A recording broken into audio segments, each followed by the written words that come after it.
오늘 본문은 하나님께서 두 천사와 함께 아브라함을 방문하심에 대한 이야기인데, 특히 나그네 곧 이웃을 섬김으로써 부지중에 하나님과 천사를 영접하게 된 아브라함의 아름다운 이야기를 통하여 이웃 사랑의 중요성을 우리들에게 교훈하고 있습니다. 먼저 본문을 보면 100세 노인인 아브라함은 정오 즈음에 자신의 장막문에 앉아 있다가 세 사람이 지나는 것을 보고 달려나가 그들을 영접하여 극진히 대접하였습니다.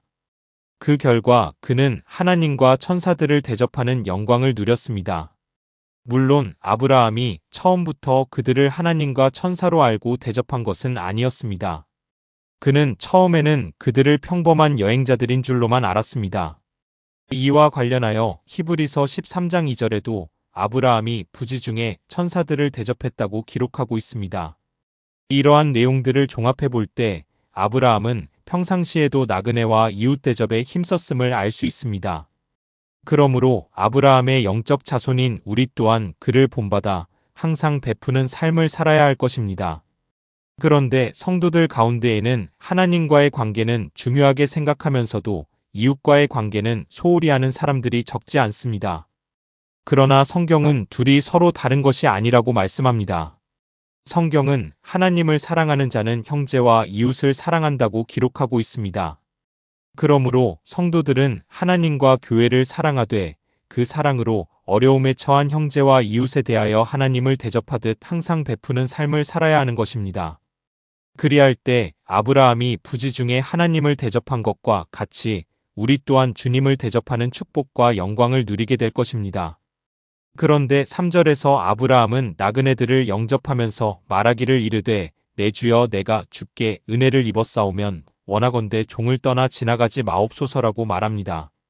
이는 아브라함이 나그네들에게 자비를 베푸는 행위를 오히려 나그네들이 자신에게 은혜를 베푸는 것으로 생각했음을 의미합니다. 아브라함의 이러한 생각과 태도는 오늘날 일반적인 사람들의 생각과는 큰 차이를 보입니다.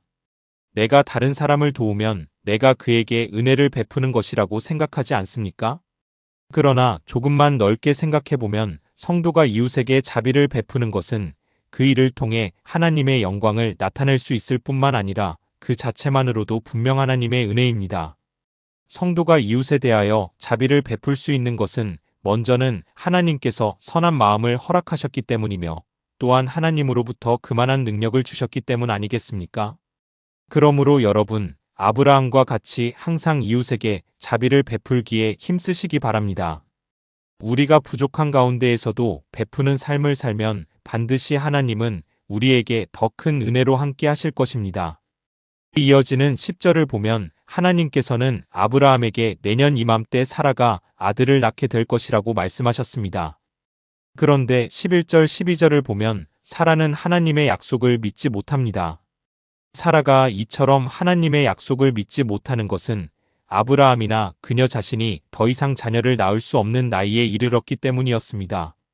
사실 인간적인 관점에서만 보면 사라가 하나님의 약속을 믿지 못한 것은 너무도 당연한 일이었습니다. 그러나 여기서 우리가 주목해야 할 것은 사라가 자신의 입장에서 하나님의 약속을 바라봄으로써 전능하신 하나님의 능력을 간과하고 있다는 사실입니다. 인간의 능력으로는 90세의 아기를 낳는 것이 불가능할지 모르지만 하나님은 말씀 한마디로 이 세상을 창조하시고 당신의 뜻대로 온 세상을 운행하시는 분이십니다. 그러므로 하나님의 관점에서 볼 때 사라가 아들을 낳는 것은 너무도 쉬운 일이었습니다. 그렇기에 13절 14절에서 사라의 불신을 책망하며 여호와께 능하지 못한 일이 있겠느냐고 말씀하셨던 것입니다. 하나님께는 능치 못할 일이 없습니다. 하나님을 섬기는 성도들은 이 사실을 신뢰해야 합니다. 그리고 어떠한 상황에서도 하나님께 대한 이 믿음을 잃지 말아야 합니다. 그러한 믿음이 있어야만 하나님의 능력을 힘입어 모든 문제들을 해결받게 되는 것입니다. 인간에게는 불가능한 일도 하나님께는 너무도 쉽고 간단하다는 것을 꼭 기억하시기 바랍니다. 18절 이후의 말씀은 하나님께서 죄악이 가득한 소돔과 고모라에 대한 심판을 예고하시는 장면입니다. 이러한 본문은 하나님의 주권이 단지 택한 백성뿐만 아니라 불신자들에게까지도 미치고 있음을 보여주고 있습니다. 21절에 내가 이제 내려가서 그 모든 행한 것이 과연 내게 들린 부르짖음과 같은지 그렇지 않은지 내가 보고 알려 하노라 라는 말씀이 있습니다. 이것은 단순히 소돔과 고모라의 죄악이 사실인지 여부를 알아보겠다는 말씀이 아닙니다. 하나님은 전지전능하시기에 모르는 일이 없습니다. 그러므로 이 말에는 이제 소돔과 고모라의 죄악을 심판하시겠다는 매우 강한 의미를 표명하신 것으로 이해할 수 있습니다. 하나님께서는 자비와 은혜가 풍성하셔서 죄인들에 대하여 오래 참으시는 사랑의 하나님이신 동시에 공의의 하나님이시기도 합니다. 그러므로 하나님의 오래 참으심에는 분명히 한계가 있습니다. 하나님은 인내의 기한이 차게 되면 반드시 죄인들을 단호하게 심판하시되 아주 철저하게 심판하십니다. 소돔과 고모라에 대한 하나님의 유황불 심판은 그러한 하나님의 공의로운 심판을 잘 예표해 준다고 하겠습니다. 특히 이어지는 말씀은 소돔성을 위한 아브라함의 간절한 간구를 기록하고 있습니다. 타락한 소돔성의 멸망 예고를 전해 들은 아브라함은 우리 같으면 애구 못된 것들 못된 짓들만 하더니만 결국에는 심판을 받는구나 하며 남의 일 보듯이 하겠지만 아브라함은 그렇지 않았습니다. 그는 죄인들의 멸망을 기뻐하기는커녕 오히려 자신의 문제인 양 쭈께에 간절히 매달려 그들에게 자비를 베푸시도록 은총을 간구한 것입니다. 이러한 아브라함의 간구는 하나님의 긍휼에 대한 확신과 이웃을 향한 뜨거운 사랑의 정신에서 비롯된 것으로 우리 성도들에게 있어 이웃 사랑과 기도의 훌륭한 본이 된다고 할 수 있습니다. 아브라함은 소돔과 고모라에 대한 심판 예고를 전해 듣고 즉시 소돔의 구원을 위해 하나님께 간구를 합니다. 이러한 아브라함의 간구는 집요하리만큼 끈질기고 간절했습니다. 아브라함은 소돔의 구원을 위해 무려 6번이나 거듭거듭 하나님께 간구했습니다. 그런데 하나님은 이러한 아브라함의 기도에 매번 응답하시며 아브라함이 제시한 의인의 수만 충족되면 소돔을 멸망시키지 않고 용서하겠다고 말씀하셨습니다. 이러한 사실은 하나님께서 의인의 간구를 외면치 않으시고 응답하신다는 것을 잘 보여줍니다. 특별히 하나님께서 죄악이 가득했던 소돔을 멸망시키시면서도 아브라함의 간구를 기억하시고 룻과 그의 두 딸을 구원하셨습니다. 이것은 하나님께서 의인의 간구를 얼마나 귀히 여기시는지 잘 보여주는 일례라 할 수 있습니다. 하나님은 이처럼 성도의 간구를 귀히 여기시고 그 기도를 다 들어주시며 응답해 주십니다. 그러므로 우리는 우리의 필요와 이웃의 구원을 위해 하나님께 날마다 간구하기에 힘써야 할 것입니다.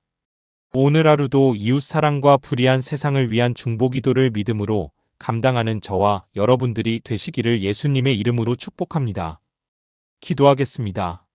사랑과 은혜가 풍성하신 하나님 아버지, 오늘 창세기 18장의 말씀을 통해 하나님께서 약속을 반드시 이루시는 신실하신 분이심을 배우게 하시니 감사드립니다.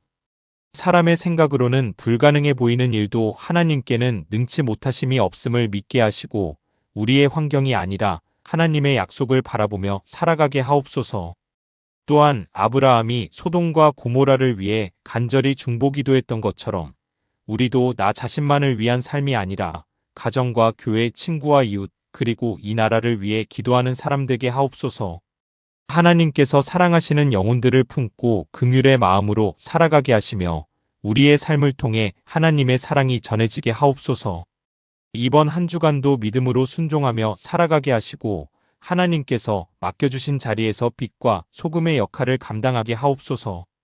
우리의 삶 가운데 하나님의 약속이 이루어지는 기쁨을 날마다 경험하게 하시고 어떤 상황에서도 하나님을 신뢰하는 믿음을 더하여 주옵소서. 이 모든 말씀 우리를 구원하신 예수 그리스도의 이름으로 기도드립니다. 아멘.